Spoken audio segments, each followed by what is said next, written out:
Крестина, Жодина. Там всего хватало. У меня потом там была попытка самоубийства, и они все равно меня долбили и долбили.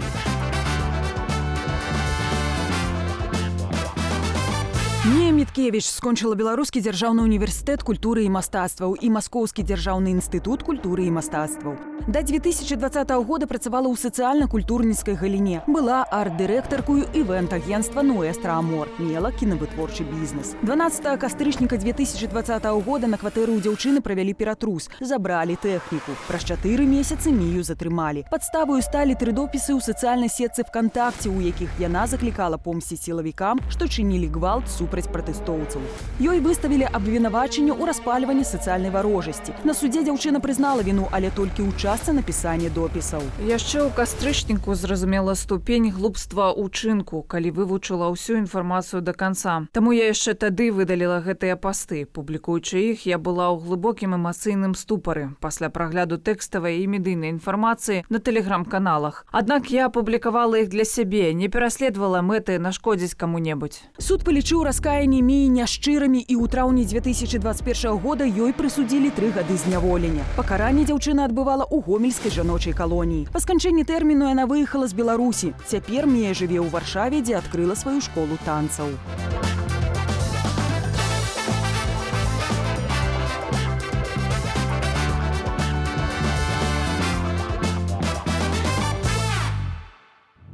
Привет, Таня. Здравствуйте. Мія, скажи, калі ласка, чаму ты вырашыла працягнуць займацца творчасцю ў замежжы і наколькі гэта было складана? Я решила продолжать то, что я делаю хорошо, то, чем я занималась всю свою жизнь. Наколькі было складана пачаць наноў? По-новому, да, наверное, было тяжеловато. Наверное, больше, с какой-то эмоциональной стороны, то есть как бы после всего пройденного. Где-то было нарушена эта эмоциональная стабильность, да, то есть когда ты вроде как веришь в себя, вроде как и не веришь в себя. Колькі зараз у цябе вучняў і які кірунак у танцах так карыстаецца найбольшай папулярнасцю? На сегодняшний день у меня всего лишь 10 занимающихся, и на самом деле почему-то больше интересует бальный танец. Я не понимала, почему люди хотят учиться бальному. То есть, зачем им танго или ча-ча-ча. А потом я поняла. Потому что на самом деле это такой очень крутой энергообмен, да, то есть это как бы все на позитиве, на таком движении, и люди как бы выплескивают свои какие-то негативные эмоции. Атрымоўваецца, гэта правда, потому что я таксама чула, што танцы дазваляюць пазбавіцца ад негатыўных эмоцый неяк, і што гэта сапраўды, калі зараз даводзіцца часта чуць, што пад ціскам усіх гэтых праблемаў надыходзіць нейкі смутак, нават можа перарастаць у дэпрэсію, танцы могуць дапамагчы з гэтым. Так. Я хочу сказать, что у меня есть некоторые девочки, которые у меня занимаются, и некоторые говорят, это настолько круто, что у меня тут, мышцы там появились, да, там у меня, говорит муж, там спина ровнее стала, то есть у девочек появляется, такая, как бы они больше уверенными становятся, понимаете, я вижу, как девочкам нравится, с каким они настроением уходят. И это на самом деле круто. Я просто помню, когда еще в Беларуси была, когда я преподавала, у меня, была группа по бальным танцам тоже, там были 50 на 50, 50 парней процентов, 50% девушек. И, все, собственно, тоже были счастливы, но на тот момент я могу сказать, что я просто анализировала всю эту ситуацию, тогда это все-таки было больше для них, наверное, как какое-то такое просто хобби. Просто прийти, да, как прийти просто отдохнуть. А сейчас я смотрю, для людей это как способ какой-то просто преодоления каких-то трудностей даже. Танцам можа навучыцца кожны. Я да прыкладу магу нечаму навучыцца за такі каротенькі перыяд, пакуль мы знаходзімся тут у цябе ў школе. Да, я думаю, да. Покажешь? Конечно. Мія, розкажи, чому ти зараз будеш мене вчити і що я буду вміти? Ча-ча-ча. Я хочу показать тебе ча-ча-ча стандартный ход. Без всяких усложнений, без всяких суперповоротов. Ча-ча-ча так и называется, потому что мы делаем 3 шага. 1, 2, 3. И теперь у нас идет приставной. 1, 2. И 1, 2, 3. И назад. 1, 2. Я сейчас не требую от себя крутить там бедрами или еще что-то, потому что понимаю, что это первый раз. Теперь мы идем в сторону. 1, 2, 3. Поворот. 1. К себе нога. Ага, 2. Отходим. 1, 2, 3. 1, 2. В общем-то, вот такой вот шаг. Самый простейший шаг, это, на начальном таком этапе. Я не ведаю, наколькі это здаецца простым, на самой справе это супер складана. І я могу сказаць, што сапраўды працуюць мышцы ног, мышцы спины. Ну, по крайней мере, я вельмі напружана. Я разумею, трэба быць больш расслабленай. Але... Нет, как раз таки, да, надо держать спину и а макушкой пытаться достать до потолка. И то есть, все это с руками делаешь, поэтому, естественно, держишь все в напряжении. Да, и вот эти шаги, ты ж натягиваешь пальцы, и, естественно, у тебя прям тянется все. Ну так, але пра што мы калі размаўлялі, што даюць танцы, забылі яшчэ, што вельмі моцна працуе галава. Карацей, я шчыра скажу, я першы раз гэта складана, але вельмі захапляльна рэкамендую. Хотела трошки повернуться з тобою у минуле. Скажи, калі ласка, ці цікавілася ти політичною ситуацією в Україні до 2020 года? Ну да, конечно. То есть у меня всегда было такое прям вот конкретное мнение. То есть для меня 2020 год не был откровением. То есть, для меня, может быть, были какие-то моменты прям откровением, но не так, как для некоторых, когда я иногда там вот слышу из уст некоторых людей, которые вынуждены были уехать, да, то есть они там говорят, это прям кошмар, там я никогда там не мог представить, или там для меня это был какой-то, прям откровение. Нет. Давайте говорить на чистоту, то есть то с учетом какая система, да, то есть именно система вот этого диктатора, то есть, было понятно, просто да, мы, может быть, где-то не до конца оценивали масштабы всего этого, но в целом, всегда были пытки, всегда он брал в заложники, всегда люди умирали, да, еще из 90-х годов, поэтому, такие, как он, они не меняются, они становятся только хуже. Шмат хто сутыкнуўся ў 2020 годзе з гвалтам, рэпрэсіямі, ціскам. У тым ліку ты за 3 напісаных допіса ў соцсетцы да цябе прыйшлі спачатку з обшукам, так? Да. Скажы, як гэта было? Они там ко мне приходят, а я вообще не дома была. То есть, я вообще находилась на работе. И я сижу, разговариваю, а заранее, до этого еще в лайфе была акция какая-то на подключение сим-карт. Я подключила себе и своему, коллеге и другу по совместительству сим-карту. И он ко мне из другого кабинета прибегает, кричит: «Мия, какой-то кошмар, тебе тут кто-то звонит, кто-то из этих», и показывает меня. Я не понимаю, что он хочет, а он бедный в ужасе. Глаза эти бешеные. Господи, там что? Люцифер позвонил или что? Беру эту трубку. Понимаю, а он тоже так представился, этот Никоненко, настолько быстро, что даже я только успела понять, что это какой-то оперуполномоченный. Чего оперуполномоченный? Кого? Свои лысины, что ли? Прибегаю, а у меня возле подъезда стоят 3 тихаря, на этаже 2. Тут захожу в квартиру, дверь нараспашку, они как у себя дома ходят. 2 тихаря в квартире. Я такая думаю, так, что-то пошло явно не так. И тут в этот момент он меня достает уже скриншот моей страницы, такой: «Это ваш?» Я Ну да, моя. Он говорит, вы писали что-то? Я говорю, нет. Ну, как бы первое время, ну, изначально, я, короче, решила идти в несознанку, говорить, что, типа, нет, это не я, меня вскрыли. Один из свидетелей понятых, он стоял у станка. Я только потом поняла, почему он стоял у станка. Он вот так вот облокотившись стоял. 2 часа, наверное, пока они там летали. И соседка. И она такая вот, соседка это спрашивает, типа, на каком основании вообще вот у гражданки отбирают ее личные вещи? Он объясняет, такова процедура, были неправомерные действия. А потом она такая, типа, хорошо, я вот, типа, свидетель, а мне выезжать можно? А то у меня, ну, как бы я в командировку планировала. Я тихарь такой, он такой говорит, да, конечно, вы абсолютно свободны. Она на меня поворачивается, такая говорит, ну, хоть в чем-то мы свободны. Я такая думаю, ну, все, приехали, прямо сейчас повяжут. Ну, и, короче, а Тихарь такой резко поворачивается, такой, а чем вам тут, что вас тут не устраивает? Типа, чем вам тут ограничивают свободу? И начинает, ну, вот прям, реально, ну, пьеса, просто пьеса. Але тебе тады не забрали? Нет. Яны забрали толькі твою тэхніку. Ці ты разумела, што так просто яны ад цябе не адчэпяцца? Ну, я знала, что меня посадят. Я просто не думала, что это будет 3 года. Я все-таки рассчитывала на 2,5.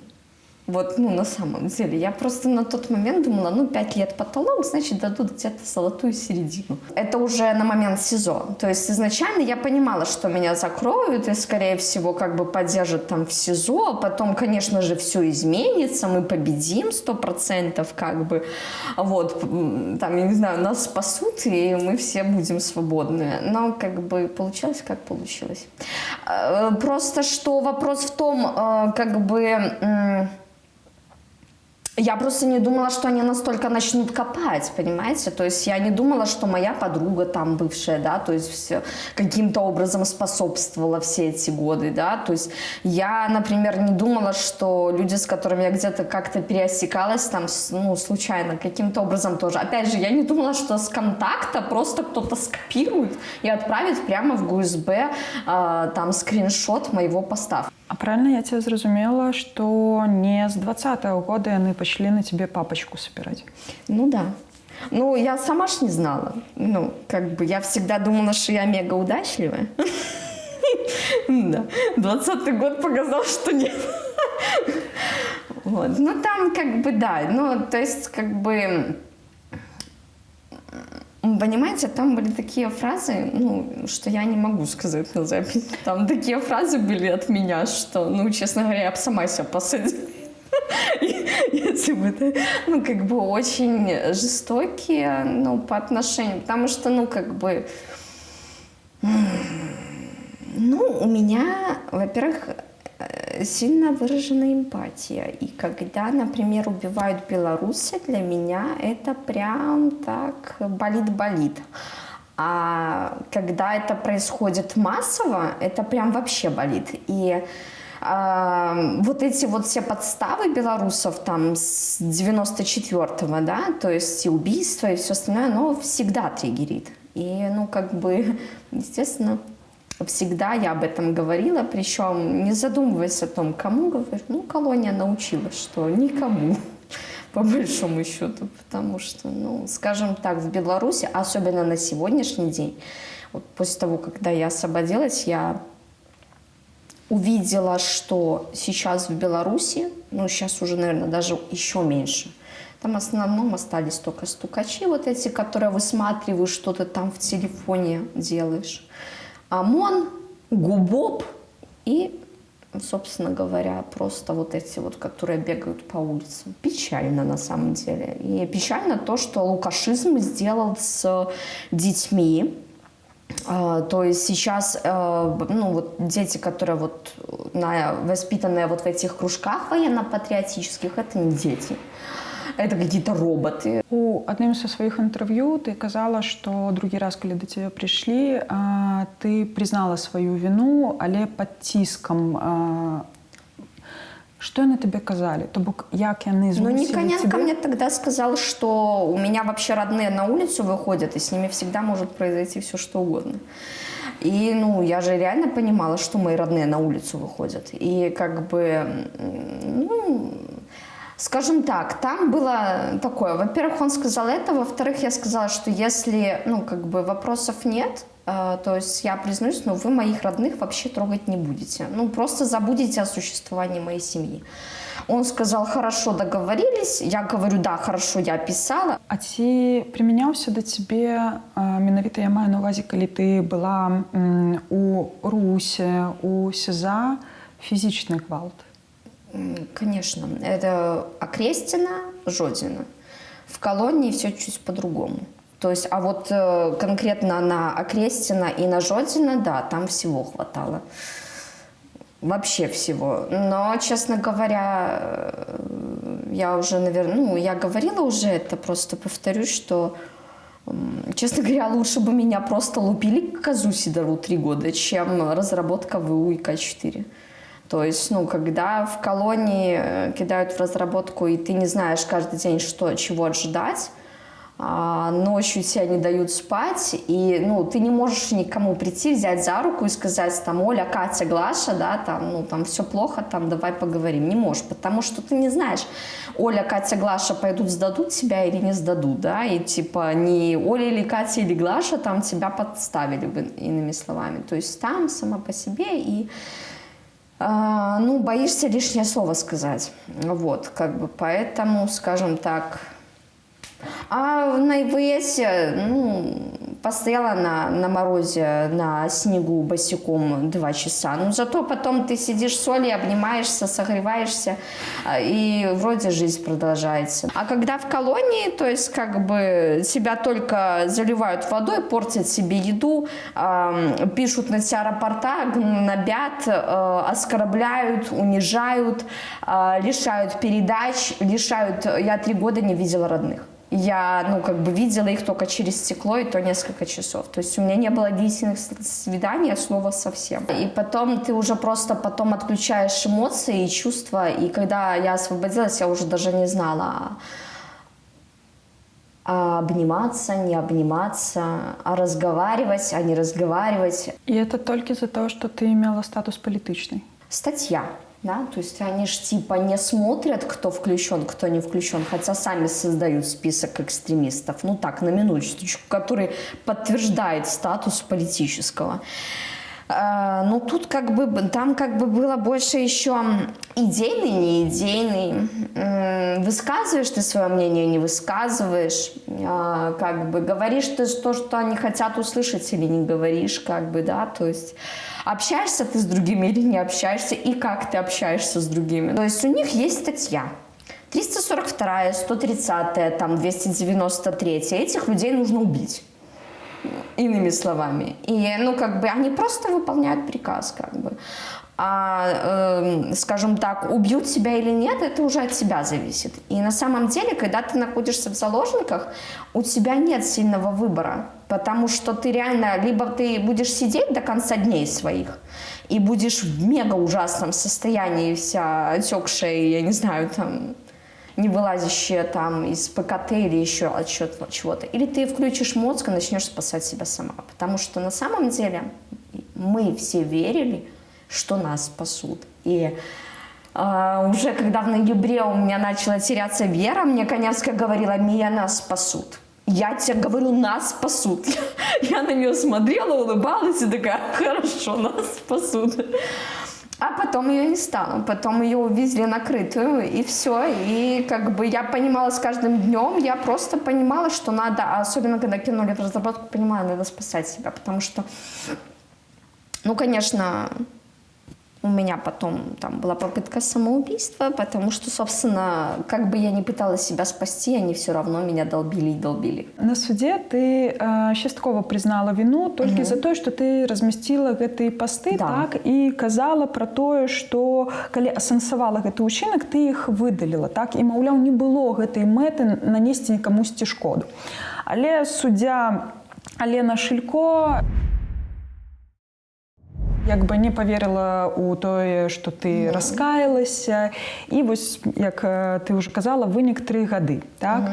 І ў той жа момант, да прыкладу, тая Алена Шилько асудзіла праваабаронцу Насту Лойку, пра якую мы ведаем, яна пра гэта заяўляла проста падчас следства, падчас суда, пра тое, што яе катавалі электрашокерам. Так? Яна таксама Шилько скіравала Алеся Пушкіна, мастака, у калонію, дзе, на жаль, ён памёр.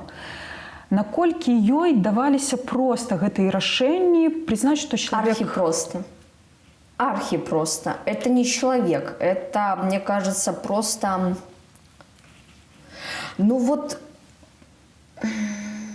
Я забыла фамилию германской эсэсовцы, которая просто сдирала кожу с Жень. Вот это Шилько. Вот это Шилько.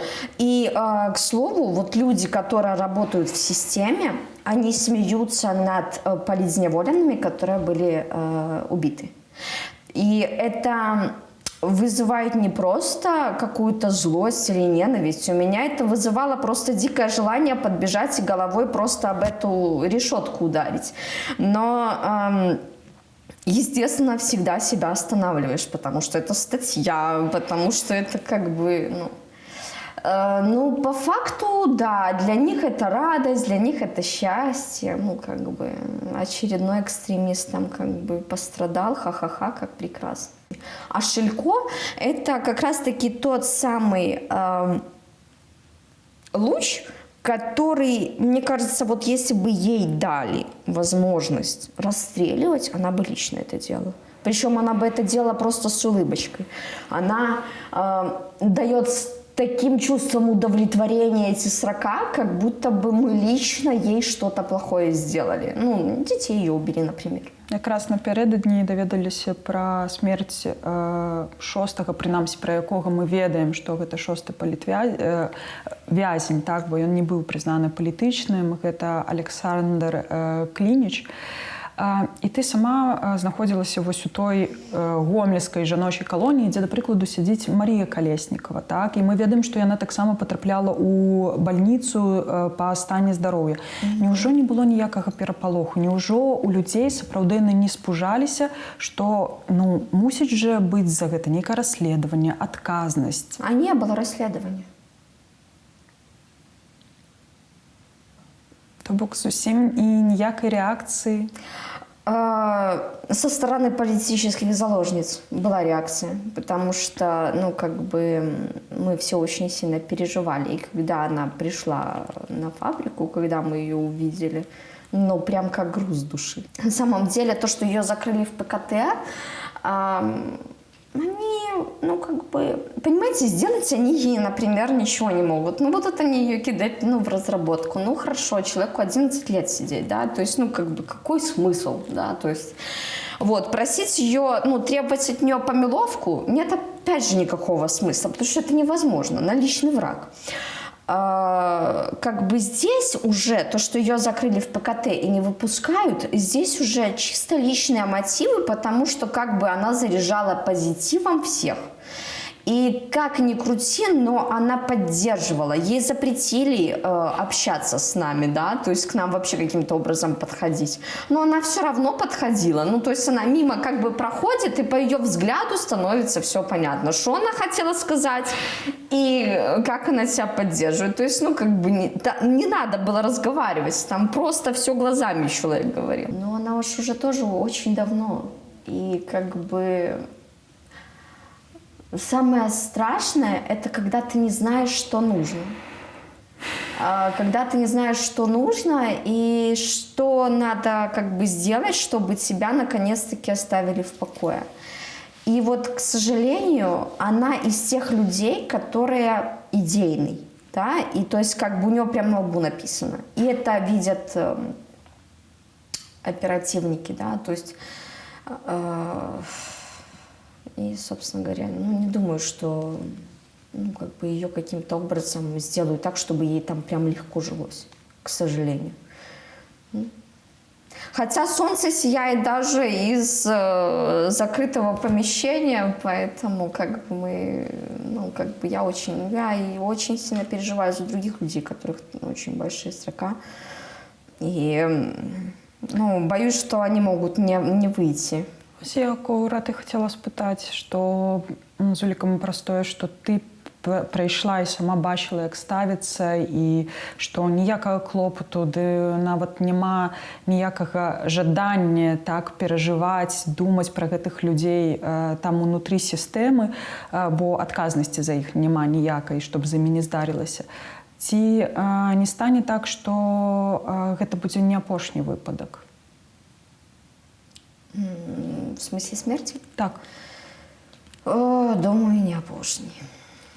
Ну, потому что, понимаешь, тут такая ситуация, что есть люди, у которых очень большие срока, они в списке террористов, и у них нет ничего, да, и как бы, ну, реально от холода можно умереть, да, то есть реально от голода можно умереть. Поэтому, думаю, это не первый и не последний. А што было па тваім вызваленні? Як ці быў за табой далей кантроль? Як ты вот увогуле, калі перад табой адкрылася брама гомельскай калоніі, як бы вот што пасля было, калі калонія засталася за спіною? Ну, я продолжила переживать, естественно, за тех, кто там остался. У меня было такое, знаешь, чувство немножко как совесть мучила, да, что, ну, я ухожу, а они остаются. Хотя, ну, многие, с кем я очень хорошо общалась, они вот только, например, приехали там или там недавно, но как бы это все действительно очень великие люди. Это те люди, которые человечные, это те люди, которые христиане, это те люди, которые делали все на благо, да, то есть как бы, ну, за них очень больно, и как бы они не должны там по определению находиться. Но что было? Я сразу поехала домой, да, то есть мне вроде как бы меня встретили друзья, знакомые, а я же тебе говорила, да, я, то есть, настолько растеряна была, я, то есть, как бы, я даже не знала, мне обнять, или, ну, то есть, как бы, настолько я отключила все эмоции, то есть, мне нужно было сохранить здравый рассудок, и мне нужно было сохранить как-то себя. На этом фоне я замкнулась. Мы сели в машину, приехали, и тут мне рассказывают, там война, Я, как бы, ну, первые, наверное, 3-4 дня я еще, ну, залазила в интернет, но было такое ощущение, как будто я забыла, как им пользоваться. Но зато, когда потом залезла на YouTube и посмотрела, что Россия вытворила с Украиной, все, меня прям так нормально накрыло. Ну, а потом, как бы, где-то еще месяц я не могла переступить через себя, я не могла разговаривать ни с кем. Потом я все-таки переступила через себя, сходила к другу на день рождения, и вроде как я начала уже более-менее контактировать с людьми, но это опять же было полчаса, час, то есть потом я очень сильно уставала. Ну, прям было очень сложно разговаривать, очень сложно выходить куда-то, очень сложно, ну, вот просто воспринимать все, что вокруг себя происходит, потому что очень много плохого, как бы, изменившегося в худшую сторону, что окружало, вот. А потом, собственно говоря, уже в декабре ко мне начали приходить домой, как бы, проверять мои телефоны, вот, и что там... Да, я ходила же отмечаться в РУВД, так как у меня же сразу закрыли выезд из страны, потом, короче, отмечаться ходила, потом ко мне приходила участковая, то есть 2 раза в неделю я, по сути, отмечалась. И, ну, как бы, мне постоянно намекали, что ИП в Беларуси невозможно, как бы, вот. И, ну, я понимала, что я не смогу нормально работать, функционировать в стране. Ну, а потом все, они начали приходить чуть ли не каждый день. Вот. И финалом стало то, что ко мне то ли ГУБОП, то ли ГУСБ, ну, кто-то вот из таких, потому что, опять же, я не успела прочитать, что на ксиве было написано. Они пришли ко мне поздно вечером, проверили мой телефон, смотрели на меня как на врага. Я уже помню этот взгляд. Такой же был взгляд у ГУСБшников, когда они ко мне пришли с обыском первый раз. И я понимаю, что-то тут не так. И на следующий день я иду в РУВД отмечаться, мне говорят, что мне нужно сдать отпечатки пальцев. И все. И это стало финалом. И я просто уехала. Ну, то есть... Ты адчула палёгку, калі ты выехала з Беларусі і зразумела, што ну, вот як у свой момант калонія засталася за спиной, так вось і... Вторая тюрьма, по сути, осталась за спиной. Так, але большых маштабаў, на маштабу цэлай краіны. Ці стала табе, хаця б ты разумела, што мне не страшно? Ну, не сразу. Не сразу. То есть я еще достаточно долгое время шарахалась от сирен, как бы. Вот. И вообще люди в форме вызывали у меня какую-то такую панику. Но как бы сейчас уже полегче. Ну, то есть, как бы, да, я понимала, что я в Европе, и что, как бы, ну, бояться мне уже, в принципе, нечего. Главное, не нарушать закон, как бы. Но все равно вот этот вот внутренний страх, он как бы был. И то есть вот он, ну, вот сейчас уже его не так много, конечно, но, то есть, как бы нету вот такого, как сразу, да, то есть, ну... И сейчас я уже как бы больше понимаю систему, да, ну, то есть как работает законодательство, да, то есть в Европе. И, ну, как бы я понимаю, что, в принципе, бояться нечего. Ну, конечно, да, у меня, то есть как бы очень серьезные последствия, как бы именно в плане психологическом, то есть, ну, как бы у меня панические атаки. То есть, как бы, ну... Еще на момент, пока я была в колонии, мне установили посттравматическое стрессовое расстройство, посттравматическое. И, ну, как бы я понимала, что, ну, как бы так просто оно не пройдет. И, как бы, ну, сейчас я просто на таблетках. У 2020 годзе, так, у беларусаў прарасла, так, вось гэта незвычайнага ўзроўню салідарнасці. Калі адзін за аднаго, там, яшчэ, напэўна, падчас ковіду, то бок это не толькі падчас пратэстаў, а падчас ковіднага часу беларусы нейкім чынам так змаглі аб'яднацца, што падавалася, такой салідарнасці ніколі між намі не было. Ці заўважаеш, что она у нас засталась? И я думаю, что она даже растет. Просто, скажем так, люди подобное притягиваются к подобному. Когда люди, есть там люди, которые на созидание работают, они, естественно, к себе притягивают таких людей. Вот, как бы. А если люди привыкли жить в статусе жертвы или там, ну, выживаемости, то и они к себе таких притягивают. И, естественно, для них будет все плохо. И солидарности нет, и белорусы плохие. И вообще, зачем мы все это начинали, да? А есть те, кто понимает, что мы выиграли. Мы выиграли, и в любом случае бело-червоно-белый стяг будет висеть на доме правительства, это в любом случае, и вот эта усатая кокетка в любом случае покинет как бы свой пост. Это просто дело времени. Ну, не все так быстро, но медленно, но верно мы все равно придем к справедливости, к объединению. Ці дапамог табе хто-небудзь, калі ты з'ехала? Ці вот хто-небудзь прыйшоў і сказаў, што «Мія, я хочу цябе падтрымаць», альбо калі ты звярталася па дапамогу, табе як бы аказвалі яе?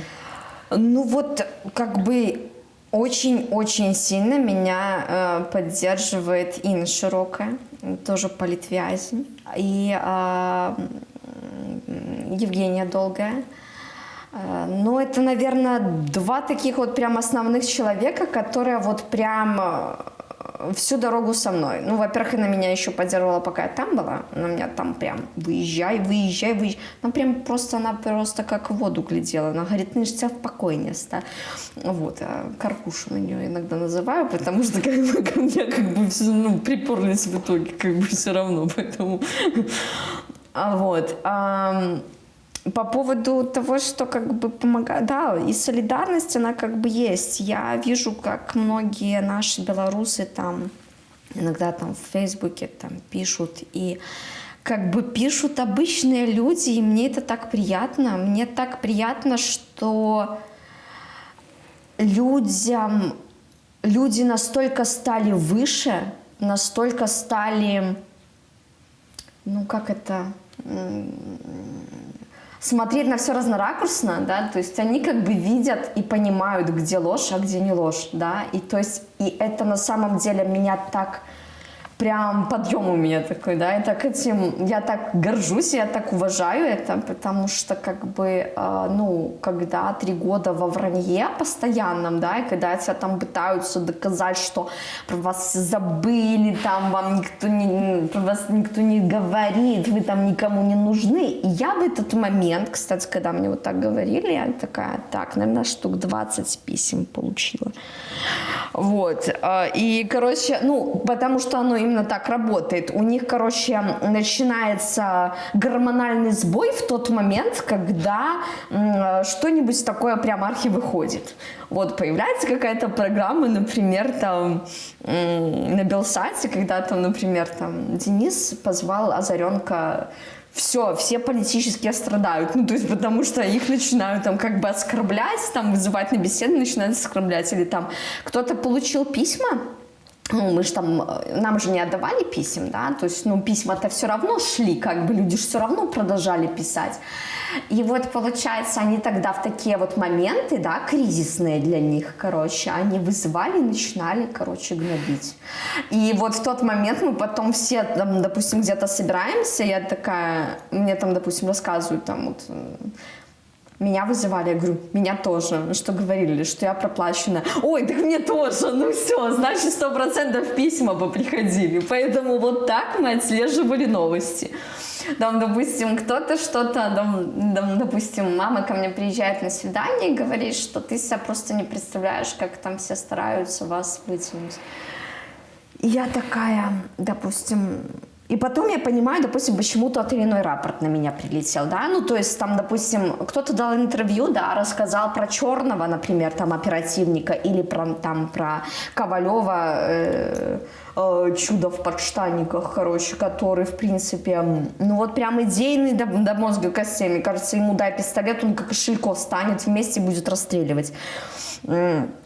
Вот, то есть, ну, как бы, если они там вызывали или там составили рапорта, я понимала, что, ну, то есть, как бы, кто-то где-то дал интервью. Як мы тут можем падтрымліваць людзей, якія ў Беларусі і ў асаблівасці тых, хто зараз у беларускіх турмах? Я считаю, что есть несколько вообще направлений, по которым мы можем работать, да, то есть здесь, вот особенно в тех странах, где очень большая диаспора, вот, можно писать, ну, обращаться, по крайней мере. Если обращаться хотя бы постоянно, да, там, в администрации, там, в правительство, да, если мы все будем писать открытые письма, допустим, да, то есть именно в администрацию, чтобы, ну, людям хотя бы пытались дать гражданство, да, то есть таким образом можно было бы выкупать. На сегодняшний день я знаю, что более 40 человек были задержаны польской полицией, как, ну, которые выдавали сведения о политзаключенных, скажем так, властям Беларуси.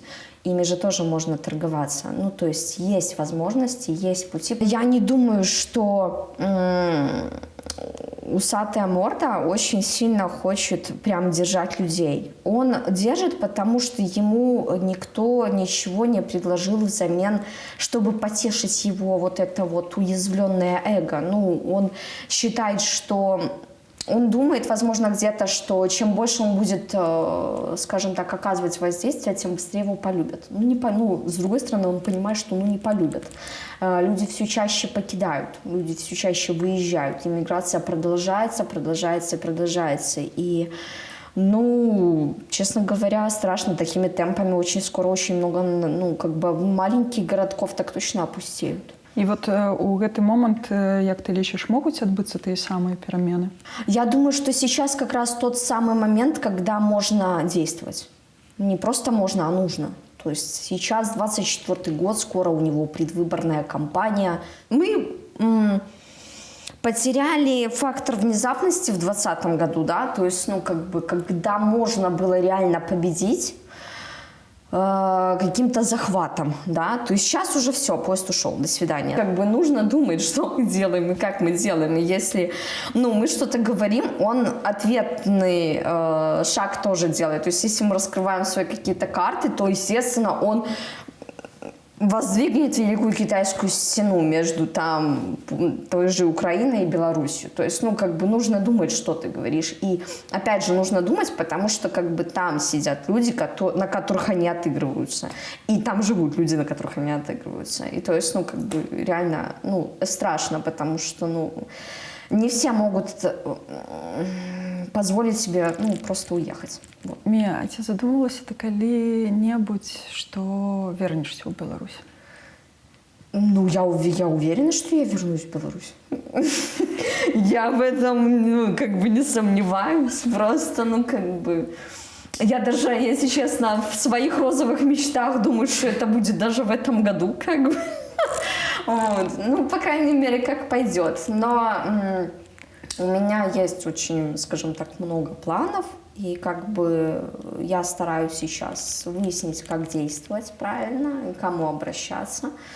Вот. Но то, что режим падет 100%, если они еще и не начнут выпускать политзаключенных, а продолжат их убивать, то, ну, как бы, на самом деле сейчас вот у них тоже такой момент, что им нужно выбрать, да, нужно 10 раз подумать, потому что, ну, если продолжится и дальше такой геноцид, то можно аж как бы так и очень сильно пострадать. Мія, дзякуй вялікі табе за гэтую размову, за твою шчырасць і такую адкрытасць. Магу толькі як бы папрасіць цябе распавесці коротка, калі можна, як людзям, якім хочацца займацца танцамі, якія знаходзяцца тут у Варшаве, знайсці цябе, прыйсці ў твою школу і там запісацца на твае курсы.